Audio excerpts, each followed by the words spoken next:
The tragic death of MLB pitcher Tyler Skaggs has sparked a legal battle that's as complex as it is emotional.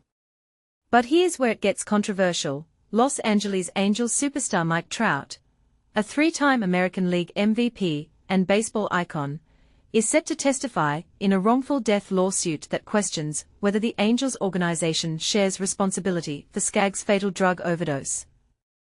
This high-profile case raises uncomfortable questions about accountability, friendship, and the darker side of professional sports.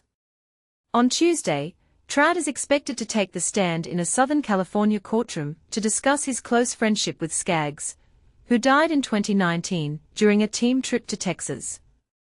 Skaggs' death was caused by a fentanyl-laced pill provided by Eric Kay, the Angels' former communications director. And this is the part most people miss. Trout may also be questioned about his knowledge of Kay's drug use at the time, potentially shedding light on what the organization knew, or should have known, about Kay's behavior. The lawsuit, filed by Skaggs' wife, Carly, and his parents, argues that the Angels recklessly allowed Kay, a known drug addict and dealer, to interact with players. The team, however, counters that Skaggs' actions were personal choices made outside of team oversight, emphasizing his heavy drinking and the private nature of his hotel room where he died. Is it fair to hold an organization accountable for an employee's actions outside of work? Or does the team bear a moral and legal obligation to protect its players? During opening statements, the Skaggs family's lawyer revealed that Trout was aware of Kay's drug problem and had even offered to pay for his rehab. This detail adds a layer of complexity. If a star player like Trout recognized the issue, why didn't the organization take decisive action?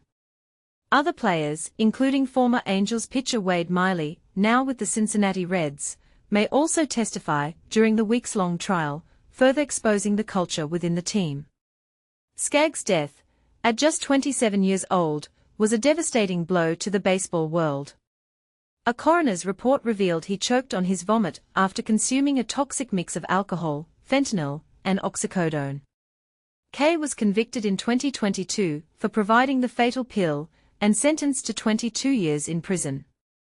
His trial included testimony from 5 MLB players who admitted receiving oxycodone from Kay between 2017 and 2019, raising questions about how widespread drug use was within the team. The Skaggs family is seeking $118 million in damages, including lost earnings, compensation for pain and suffering, and punitive damages against the Angels. This case isn't just about money, it's about justice and accountability. Skaggs, a mainstay in the Angels' starting rotation since 2016, had a promising career cut short by tragedy. His struggles with injuries were well documented, but his death exposed a deeper, systemic issue within the sport.